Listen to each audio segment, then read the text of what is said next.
You know when an entitled HOA president slaps you with a $500 fine for fishing in a lake that's literally on your property deed? That's when you discover just how creative you can be. They thought an environmental attorney like me wouldn't understand jurisdiction and legal boundaries. Today, I'll tell you the story of how I transformed a peaceful lake into a financial trap that cost an entire HOA dearly, and the most satisfying part, every single move I made was 100% legal. Drop a comment below letting me know where you're watching from, and if you've ever dreamed of getting revenge on a power-hungry HOA president like Karen. This story is going to make your day. I'd always been drawn to fishing, growing up in rural Tennessee with a father who believed life's answers could be found at the end of a fishing line had shaped me completely. So when my wife Sarah and I were house hunting 5 years ago, the charming home in Riverside Estates with its private pond was our dream come true, even with the HOA attached. The real estate listing specifically mentioned exclusive pond access as a key selling point, and the deed clearly showed the water boundaries belonged to my property. As an environmental lawyer, I triple-checked this during closing because I know how tricky water rights can get. For the first year and a half, everything was perfect. After exhausting days reviewing environmental impact statements and water usage permits at my law firm, I'd unwind by taking my modest boat out onto the pond. Just me, the water, and maybe a bass that would be released back after our brief encounter. Sarah would often sit on our pier reading while I fished. It was the peaceful retreat we paid extra for. Of course, the HOA was always present in the background.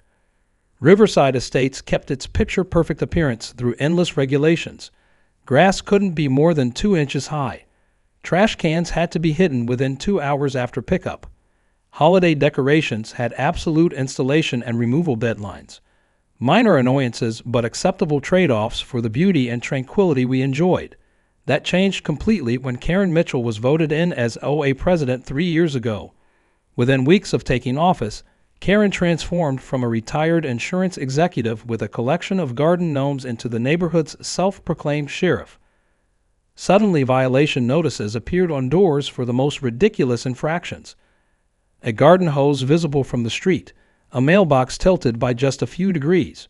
Our neighbor Alex Wright, a retired Air Force veteran, got hit with a $500 fine when his gardening service was late by 24 hours during a family emergency. I'd hear Karen's name whispered at community gatherings, always with eye rolls or quiet head shakes. I mostly avoided HOA politics, preferring to keep to myself and cherish my little paradise. Sarah supported this approach wholeheartedly. She adored our home and especially our private pond. Just nod and smile. She'd advise whenever I'd complain about another absurd rule change. It's worth it for our sanctuary. That philosophy lasted until one warm evening in June. I was out on the pond in my fishing boat, watching the sunset and waiting for fish to bite when I heard Karen's demanding voice from my dock. "Mr. Thompson, you need to come ashore immediately." Reluctantly, I pulled in my line and paddled back to find Karen gripping a clipboard, her thin lips pressed in what I recognized as her triumphant expression. Standing beside her was Tyler Hudson, a kindergarten teacher and HOA board member who always looked uncomfortable around Karen. "Mr. Thompson," she announced importantly, shoving a violation notice toward me. "You are in breach of HOA Regulation 18.5, subsection D, unauthorized fishing in HOA-controlled waters. The fine is $500, payable within 30 days. I read the notice twice, convinced there had to be a mistake. This is my pond, Karen. It's part of my property. I've been fishing here since we moved in." Her smile didn't waver. "Perhaps you've been missing our monthly meetings. 2 months ago, the board passed new water management regulations declaring all water bodies within Riverside Estates under HOA jurisdiction for safety and ecological protection purposes. Fishing requires prior written approval, which must be submitted 14 business days in advance. My temper flared. That's ridiculous. You can't just claim jurisdiction over private property. This pond is in my deed." The regulation was officially posted on the community website and emailed to all residents. Karen stated flatly, "Your property may include the pond bed, Mr. Thompson, but the HOA has final authority over all shared resources. Water safety is everyone's concern. Before I could argue further, she pivoted on her heel. 30 days, Mr. Thompson, or penalties will be added, she called over her shoulder, with Tyler trailing miserably behind her. I stood on my dock, violation notice trembling in my hand, watching them disappear down my driveway. The serene evening was destroyed. This wasn't just about $500. It was about someone trying to steal what was legally mine. That night, I searched through our purchase paperwork, confirming what I already knew. The pond was undeniably part of our property, with no easements or exceptions that would give the HOA any legal claim. With my background in environmental law, I immediately spotted the jurisdictional violation that no court would accept. What Karen didn't realize was that she'd just chosen the worst possible neighbor to test with fraudulent water rights claims. While I usually avoided conflict, this was crossing a line. That's when I started developing a plan that would make Karen regret ever challenging me. The following morning, I called off work, explaining I needed a personal day. This needed my undivided attention. Sarah was worried when I explained what happened over breakfast. $500 is outrageous, but is it worth a war against her? You've seen how she operates. I placed our property documents on the table. It's not about the money. It's about protecting what's ours from intimidation and fake rules. If we give it now, what comes next? Will she try to control when we can use our dock? Whether we can plant new shrubs around the pond? Sarah considered this carefully before nodding. All right, so what's the plan? Because you definitely have that, I'm building a case expression. I grinned. First, I'm verifying everything at the county office. Then I'm exploring exactly what options we have. The county records office confirmed what I knew. The pond was absolutely my property, with no historical easements or restrictions that would grant HOA any authority. While there, I chatted with a clerk who mentioned the county's initiative for more public green spaces and water conservation areas. They're always seeking natural areas to preserve, she explained, especially water features. There's even tax benefits for private owners who donate such properties for public use. I thanked her and left with more than just property verification. I had the kernel of an idea growing. On my drive back, I passed the county environmental offices where I'd worked on several projects. Impulsively, I stopped in. Daniel Martinez, the county's environmental inspector, was surprised to see me outside our normal professional context. Zane Thompson, don't tell me you've got another corporate polluter for us to track down. I laughed. Not today. This is more personal. Over coffee in the break room, I shared my predicament. Daniel listened carefully, his expression darkening as I described Karen's tactics. I've encountered power-drunk HOAs before, he said. They often overestimate their reach, especially with natural resources. But I might have a solution that would interest you. He outlined the county's Public Waters Initiative, designed to expand publicly accessible natural spaces while maintaining water quality. With your expertise, you're probably familiar with this, but waterfront property owners who donate their water features to the county receive major tax advantages, plus the county develops it into a managed public space. This was exactly the information I'd hoped for. Daniel recommended I meet with Dr. Rachel Kim, the county commissioner handling environmental initiatives. She's passionate about expanding public access to nature. I believe she'd be very interested in your case. Before pursuing that avenue, I decided to officially challenge the HOA fine. I drafted a comprehensive letter referencing property law and included copies of my deed and survey. 3 days later, I got back an invitation to an emergency HOA board meeting about my concerns. The meeting took place in the community clubhouse with about 15 residents present, higher than typical attendance. Karen sat at the center of the board table, with Tyler and 3 other board members beside her. I presented my argument concisely. While I respected community rules, the HOA had zero legal jurisdiction over a privately owned water body. Karen's response was swift and inflexible. While we recognize your deed encompasses the pond, our legal advisor confirms that HOA covenants permit regulation of all water features for safety and environmental care. The board unanimously decided to implement these rules. I glanced at Tyler, who avoided eye contact. Was any environmental review conducted before these regulations were passed? Any consultation with real environmental experts? Karen's smile hardened. Mr. Thompson, we don't need costly consultants when we have perfectly suitable board members who grasp our community's requirements. The meeting dragged on for another 40 minutes, but nothing would change. When residents left afterward, Alex Wright caught me in the parking area. That was a setup, he whispered. Karen's been gunning for more authority since getting elected. Rumor is she was pressured into early retirement when younger managers bypassed her promotions. This context made everything clearer. Karen wasn't protecting the community. She was replacing authority she lost elsewhere. Alex continued, sharing that several board members privately opposed Karen but feared crossing her after watching her force out a previous board member who challenged her. With this understanding and information from the county office, I arranged a meeting with Commissioner Dr. Rachel Kim the next week. Rachel proved to be exactly the ally I needed, an enthusiastic conservationist with a legal background who immediately grasped both my situation and the opportunity. The Public Waters Initiative addresses exactly this kind of scenario. She showed me a county map highlighting converted public spaces. We handle maintenance and conservation, establish proper public access, and the original owner receives significant tax benefits along with knowing the space will be permanently protected.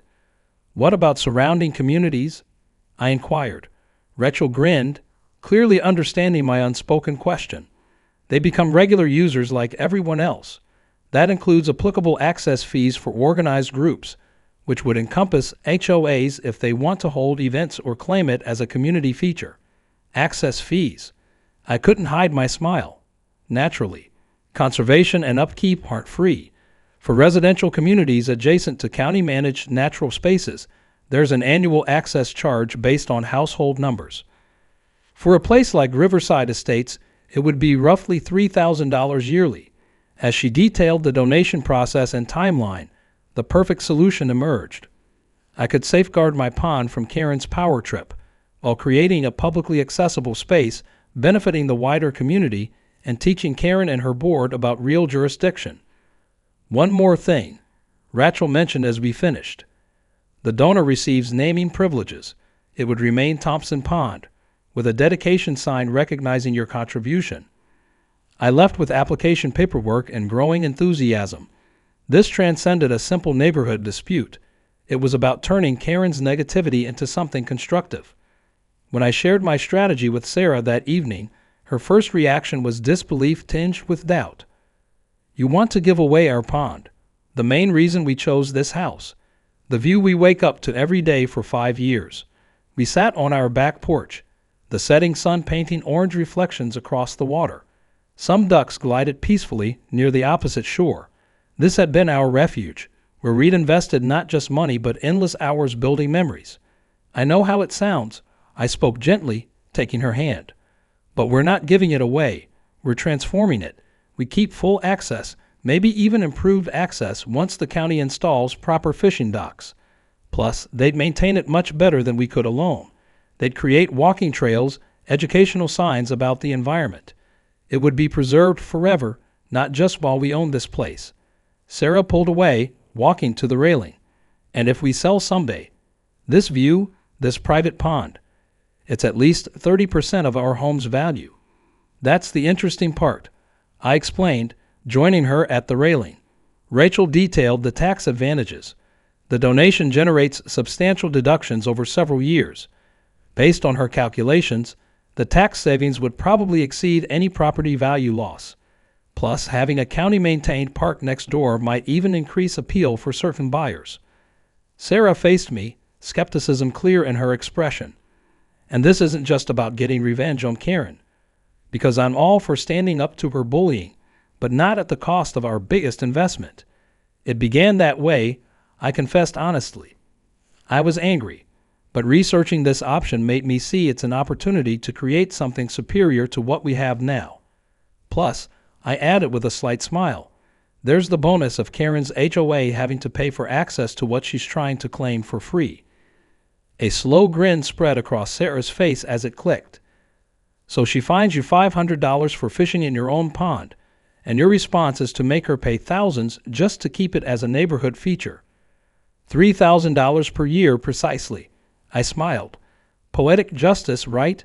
But beyond that, it becomes a community resource instead of just our private spot. Children could learn about water ecology. Neighbors could enjoy it without buying waterfront homes. The county would develop it carefully with proper conservation in mind. Sarah studied my face for a long moment before laughing. I married a brilliant schemer disguised as an environmental lawyer. I prefer to think of it as creating win-win situations from what could have been just another neighborhood conflict. I responded, relieved to see her warming to the concept. The environment benefits, the community benefits. We benefit through tax savings and maintained access, and even the county benefits with additional public space. What about privacy? Sarah asked, gesturing to our backyard facing the undeveloped shore. Will we suddenly have strangers looking into our windows? A valid concern I'd addressed with Rachel. They developed the far shore first, goating the main entrance and facilities away from homes. Any pads near our property would include natural screening. We'd have say in the development plan too. Rachel's team balances public access with homeowner privacy. We spent that evening on the porch examining the donation documents and researching similar transformations elsewhere. Sarah, with her interior design expertise, started sketching possibilities for the park layout while maintaining our privacy. At one point, she paused, staring at the moonlit water. "You know what I keep considering," she said finally. "The Hendersons' little girl who has cerebral palsy. Her parents mention how much she loves water, but they can't buy waterfront property. A well-designed public park with accessible fishing docks would mean so much to families like them." That perspective hadn't crossed my mind.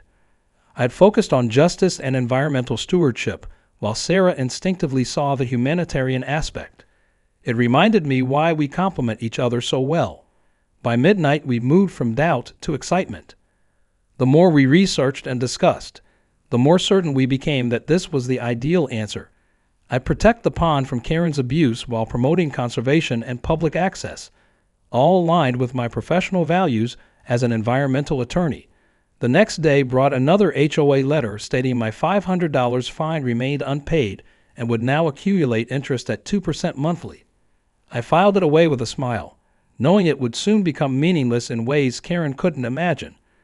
To better understand the neighborhood dynamics and gain support, Sarah and I arranged a barbecue that weekend. We invited several families from our street, including Tyler Hudson, the hesitant board member who always appeared uncomfortable with Karen's methods. While I grilled burgers, Tyler opened up after a few drinks. "Look, most of us joined just wanting a pleasant community," he admitted quietly, checking to ensure Karen wasn't lurking around the corner. "Nobody dreams of measuring grass with rulers or documenting crooked mailboxes. Karen takes everything to extremes. She forced through those water rules without proper legal advice. When I recommended consulting a property law specialist, she claimed it would waste HOA money and hinted I was being difficult." "How did she gain this much control?" Sarah asked, refilling his drink. "Isn't it supposed to be democratic?" Tyler sipped thoughtfully. "Turnout for HOA elections barely reaches 15% of homeowners. Most people want to avoid the hassle. Karen mobilizes her friends, mainly retirees with lots of free time, to vote together. Then she plans meetings when working folks can't make it. Why does the board follow her lead?" I pressed. "You outnumber her." Tyler sighed heavily, lowering his voice, though Karen lived 4 streets away. "She's expert at making opposition painful. Remember the Pattersons on Oak Avenue? Mr. Patterson questioned her authority one meeting, then suddenly received weekly violation notices for everything from incorrect hedge height to wind chimes. They eventually sold and relocated. That's harassment," Sarah said, shocked. "It is," Tyler confirmed, "but it's all technically within HOA guidelines she helped create. Look, I teach elementary school all day. I don't have energy for political wars in my own neighborhood. None of us do. It's simpler to not resist." This confirmed what Alex had mentioned earlier. Karen kept control through fear, not legitimate authority. A proper legal solution was clearly needed rather than just fighting the fine. Bullies rarely respond to direct opposition. They need to face results they can't intimidate away. Through the week, I completed the donation paperwork with Rachel and Daniel, maintaining strict confidentiality. The county approved developing the pond into a public recreation space with fishing platforms, nature paths, and educational exhibits. They'd ensure water quality and environmental protection while permitting supervised public use. The dedication marker would honor the Thompson family's gift to public recreation and conservation. Most crucially, the HOA would need to pay yearly access charges to list the pond as a community benefit. When I signed the final documents in Rachel's office, she cautioned me that once the donation reached the county commission's schedule, it would become public knowledge.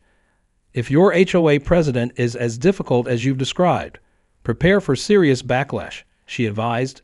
I hope she tries, I replied, signing the last page. She has zero legal grounds to stop this. Rachel collected the papers, looking serious. Just stay alert. Those used to unchecked power rarely surrender gracefully. In my experience, they're most dangerous when realizing they've lost. I was about to learn just how accurate her warning was. The same day I completed the donation paperwork, an email came from a legal firm representing Riverside Estates HOA. The fine had jumped to $1,000, and they were threatening court action for obstructing HOA's legitimate water management. They insisted I acknowledge the pond as HOA property. The message ended with a thinly masked threat. Failure to comply may result in a lien against your property and impact your community standing. Far from frightening me, this email proved I was on the right track. With my environmental law experience, I saw through the legal bluffing meant for people who didn't know better. I sent the email to Rachel with a note. Timing is getting tight. How quickly can we get commission approval? Her answer brought relief. Already set for Thursday's meeting. Everything's ready. The gears were turning. But Karen had one more desperate card. Over several days, I noticed neighbors acting strangely distant. Alex finally told me Karen had been spreading lies, labeling me a troublemaker who threatened community values.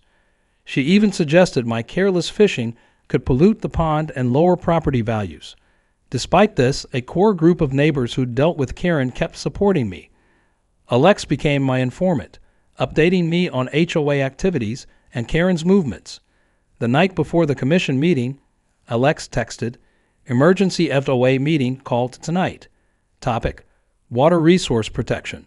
Karen didn't include you in notice." I confirmed my email and mailbox had nothing.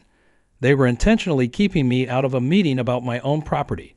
This confirmed I was dealing with someone who disregarded ethics or legitimate governance.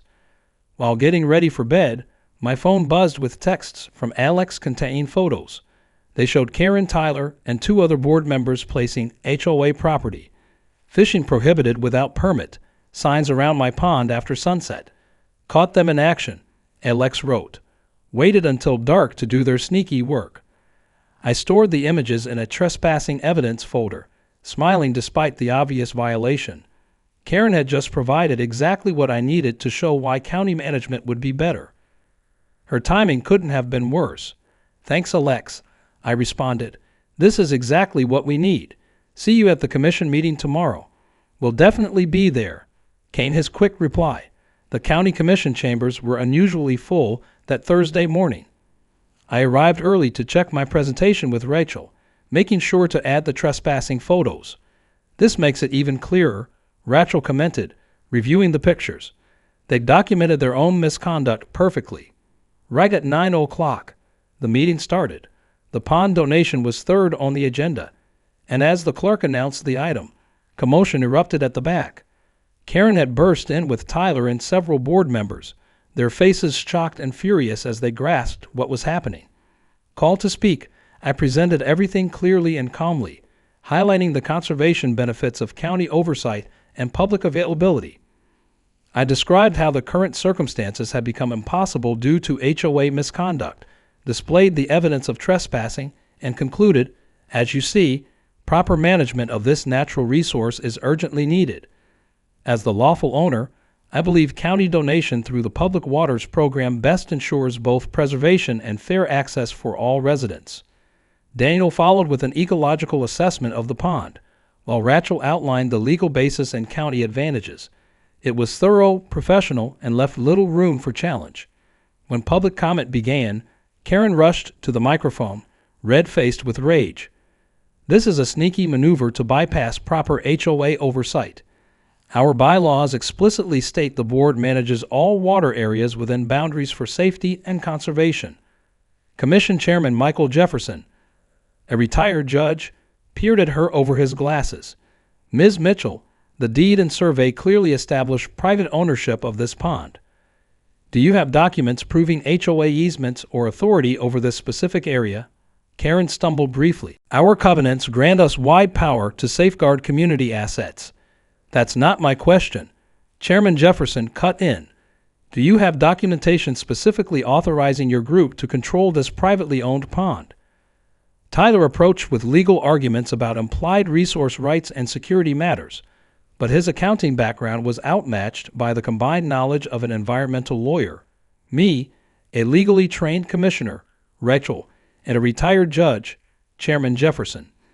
After 30 minutes of increasingly repetitive reasoning from the HOA, the commission voted unanimously for the donation. The pond would become Thompson Pond Park, with proper conservation measures, public entry points, and environmental education areas. Per the agreement, the HOA would pay yearly access fees to claim the pond as a community benefit. As the meeting ended, Karen cornered me in the hallway, shaking with fury. This isn't finished, Thompson. The board will fight this ruling. You've created a bitter adversary. I stayed composed, mindful of county officials nearby. The vote is final, Karen. The pond will be better preserved and open to more people. I'd expect someone claiming to care about the community would support that. You'll pay for this, she spat before leaving with Tyler apologetically in tow. Rachel approached after they'd gone. Well, that proceeded as anticipated. Now we move to implementation. We'll survey officially and start planning development. Over the following week, Daniel and his environmental team conducted thorough evaluations of the pond and surroundings. They outlined hiking trails, pinpointed ideal fishing docks, and designed educational features about native wildlife. I advised throughout the process as both donor and environmental expert. Meanwhile, Alex's intel revealed Karen demanded an emergency board meeting following the commission's decision. She wanted to use legal fund money to challenge the donation, but faced unexpected pushback. Tyler and two others questioned fighting an official county decision, especially with the HOA's tight finances. The last blow came when their real attorney, not Tyler, but their retained counsel, warned against legal action, stating they had no valid claims and risked countercharges for the proven trespassing. 2 weeks post-approval, county crews started early development. First priority was replacing unauthorized HOA markers with official county signs declaring Thompson Pond Park as public property. They also mounted a fee guide at the entrance, listing annual charges for community organization access. From my office window, I observed Karen spotting the work and charging from her home. She marched toward the workers with her clipboard, only to be stopped by a county officer who politely but clearly stated she was approaching public land and must keep her distance. Her angry withdrawal was almost amusing, but I felt no gloating. This had never targeted Karen personally. It was about fixing an injustice and building something worthwhile from negativity. That evening, as Sarah and I relaxed on our deck, watching what was now Thompson Pond Park, she lifted her glass in tribute. To the man who converted a $500 penalty into a neighborhood treasure and tax break. I touched my glass to hers, and to ending random power games. Neither of us suspected Karen had one final desperate act planned. The next Monday revealed the HOA had organized an emergency community meeting addressing the Thompson Pond issue. Unlike before, this notice reached all residents, including me. The announcement suggested a confrontation was imminent.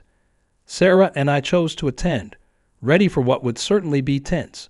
The clubhouse overflowed when we entered, the largest gathering I had witnessed for any HOA event. Tension filled the air as Karen started the session. As everyone knows, she stated, voice strained, we faced an extraordinary development with the water feature previously called Thompson Pond. One resident's choices, she paused to glare at me, have transferred this community benefit to county officials. Multiple neighbors turned toward me, showing everything from interest to clear disapproval. The county demands our HOA pay $3,000 yearly for what used to be our free amenity, Karen continued. Murmurs spread through the audience. I spotted Alex and others nodding, having heard my perspective already. Our board has decided that covering this surprise cost requires raising yearly dues by about $200 per home. The murmurs turned to vocal protests. A resident in front stood without permission. Why should we all suffer for the board's error? From what I know, you tried fining Thompson for fishing in his legal property, and this resulted. That's right. Someone else yelled. The commission said it was his private land all along. The gathering quickly spiraled into disorder as people demanded explanations. Why hadn't the board verified laws before attempting to control private land? Why had members snuck onto property to post illegal notices? Most directly, why must everyone face the bill for the board's blunders? Tyler, still seated at the board table, finally rose. I propose we welcome the donation as good for the neighborhood, work with the county for fair fees, and revise our rules to avoid similar problems. Another member quickly supported the idea. Karen appeared stunned. We should review other solutions. I motioned to vote immediately, Tyler announced, following procedure that demanded quick action. What happened next resembled a revolt. The neighbors voted overwhelmingly for Tyler's suggestion, essentially rejecting Karen's control on this matter. Then, unexpectedly, a resident suggested a confidence vote on the current president. Karen's complexion went ashen as this was supported and rapidly passed by a significant majority. HOA rules required her instant replacement by the vice president until proper elections. Afterward, Tyler approached Sarah and me. I should apologize. I ought to have opposed the overreach earlier. Many knew it was improper, but he indicated the common fear. No worries, I said, offering my hand. Or rather, all water under the county park. Tyler chuckled, then turned earnest. I'd like discussing how the HOA might better cooperate with the county on park management. Perhaps we could help in ways that lower our fees while helping everyone. As we talked, I saw Karen and Tyler in heated discussion by the doors. Her movements were sharp, his stance resistant. Finally, he departed, leaving her solo, appearing reduced and aged beyond my previous impressions. The next day saw Tyler and me join Rachel to draft a community cooperation plan. The HOA would run quarterly cleanup events and assist with educational sessions on pond life. This earned reduced yearly fees of $1,200. Major savings avoiding any dues increase. Everything appeared to resolve better than hoped until my phone rang late 3 nights later. It was Daniel from Environmental. Zane, we have trouble at the pond. Security footage caught vandalism on the signs and displays. You should come. At the scene, deputies were putting Karen Morris into their vehicle. Tools for destruction lay scattered nearby. The nameplate with my family's name was damaged, and an educational panel destroyed.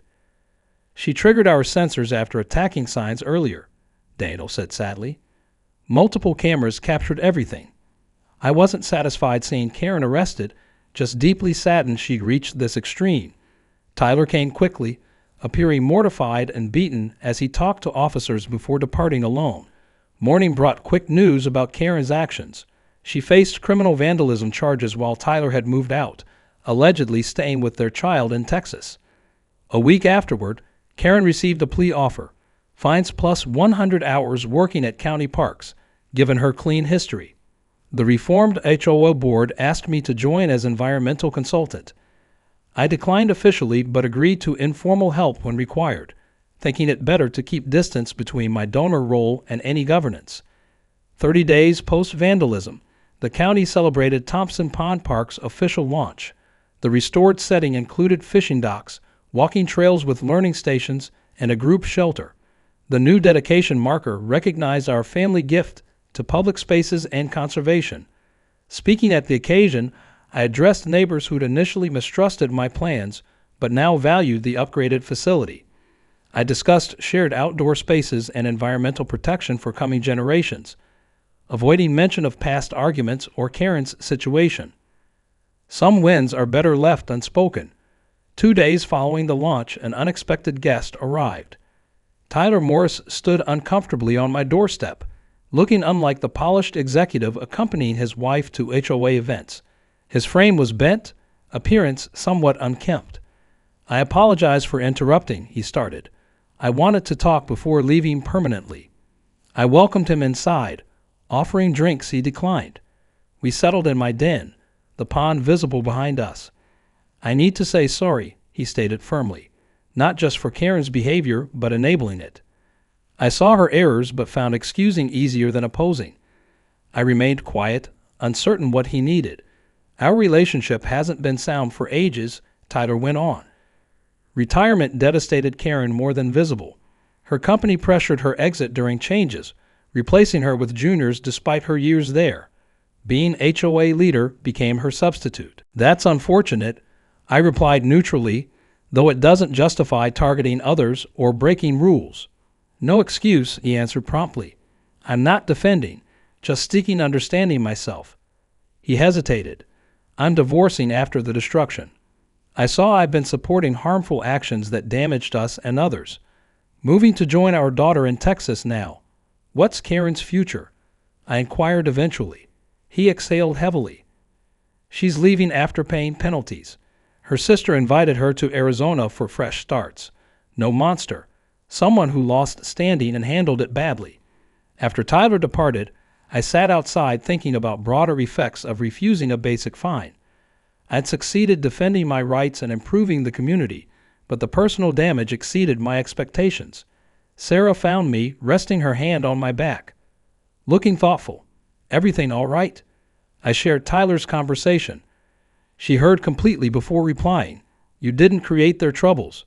Those existed before this. Perhaps they required this shock for needed adjustments." "I suppose," I consented. "Still, you acted correctly using proper channels," Sarah assured. "She chose everything following, including crimes. All you did was protect what belonged to us." Logic agreed, though some regret lingered. The next morning showed a sale sign at Karen's house. Within weeks, movers arrived while Karen supervised packing without engaging neighbors. Just before departing Riverside Estates forever, an unmarked note appeared in our mailbox. "Mr. Thompson, I remain convinced HOAs should oversee water features for safety. Yet my approach was wrong and backfired. The results are mine alone. I wish the community well with your named park. Karen Mitchell." While not quite apologetic, it showed some recognition. I showed Sarah, who seemed surprised. She might be closer to self-awareness than she's managed before. Under Tyler's direction, the HOA changed dramatically. Sessions became open with quick publishing of notes. Goals moved from harsh rules to positive improvements. Park volunteer days drew strong participation as people valued helping maintain their space.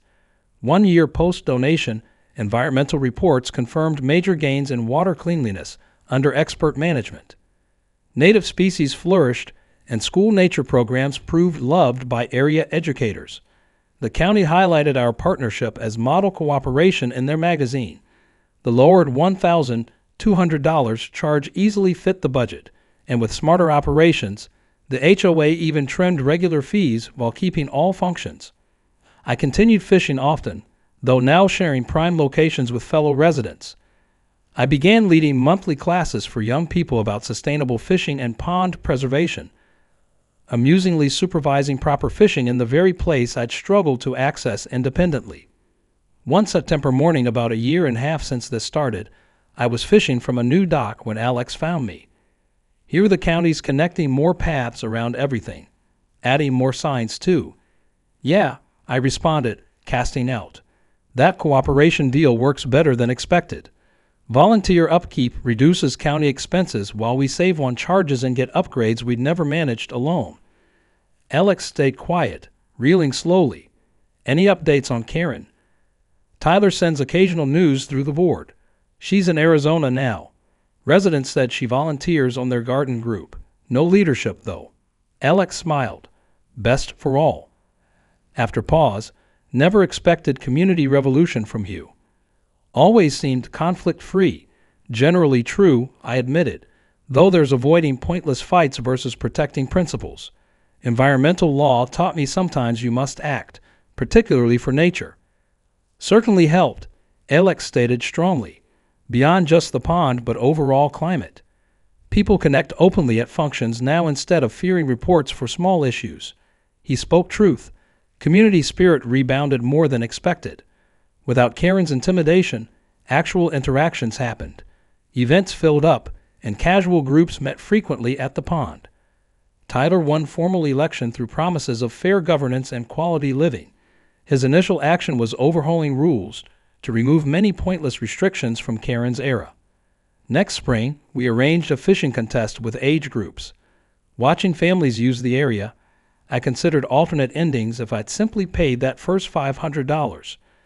We'd still have restrictions, neighborhood fear, and children missing environmental education. Opposing injustice sometimes ripples beyond immediate fights, starting as property defense became neighborhood improvement and conservation success. Finally, I heard about Karen at a Master Gardener conference where she reportedly said leaving forced helpful soul-searching, uncertain if that showed maturity or face-saving. Clear was that Thompson Pond Park served as community focus. Our yearly $1,200 was, as Tyler noted, premium spending on togetherness ever paid. Fishing familiar waters. I smiled noticing the public notice board. $1,200 for lessons about fairness and influence, and learning the finest bullies aren't conquered by defeating them, but by changing the system entirely. Every morning when I look out my window at Thompson Pond Park, I see joggers on the trails, kids learning to identify water birds, and families enjoying picnics on the grounds. The pond surface, once exclusively ours, now ripples with activity from dawn to dusk. Sometimes I catch sight of the Hendersons with their daughter in her wheelchair, fishing from the accessible platform, exactly as Sarah had envisioned.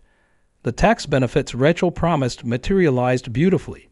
Last spring, our accountant confirmed we'd already recovered the property value difference through deductions, with several more years of benefits remaining. More importantly, the county's maintenance proved superior to anything we could have managed alone. The water quality tests better now than ever before, and native fish populations have increased 35% since the takeover. Karen Mitchell never returned to Riverside Estates. According to occasional updates, she found some peace in Arizona. Her sister reported she started volunteering at a local food bank, working with their logistics team, but carefully avoiding any supervisory positions. Perhaps she finally learned that true power comes from serving others, not controlling them. Tyler Hudson stayed on as HOA president for 2 consecutive terms before stepping down voluntarily, having transformed the organization from a source of fear to an actual asset management team. His replacement, elected unanimously, was a retired teacher who promised to maintain the common-sense governance standard Tyler established. The waterfront property values in Riverside Estates increased by nearly 40% 3 years after the park opened, contrary to fears about losing private views. The official county designation attracted environmentally conscious buyers, and several homes sold above asking to families specifically interested in nature-rich communities. I still fish regularly, though now I share my favorite spots with other early risers. Last week, a recent retiree named Margaret joined me at dawn, bringing fresh coffee and stories about her late husband who loved fishing. These connections, the simple human moments by the water, would never have happened if we'd maintained exclusive access. Sarah often reminds me that my response to that $500 fine created something far more valuable than we lost. You turned Karen's control issues into community gain, she says. That's not revenge, that's transformation. The final irony? 3 years after the park opened, when the county proposed adding a meditation garden on unused shoreline acreage, they approached the HOA for input.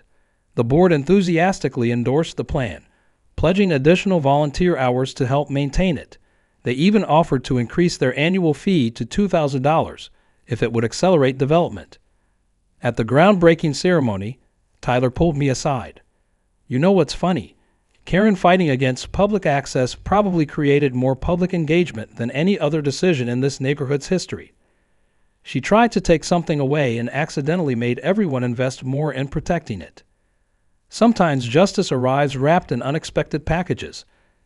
A power-hungry president's attempt to find an environmental lawyer for fishing led to a treasured public space stronger community bonds, and multiple HOAs across the county adopting similar cooperation models. The pond continues to thrive as Thompson Pond Park, serving thousands of visitors annually while providing environmental education, recreation, and yes, excellent fishing. And every time someone asks about that $500 fine that started it all, I simply smile and cast my line into waters that now belong to everyone.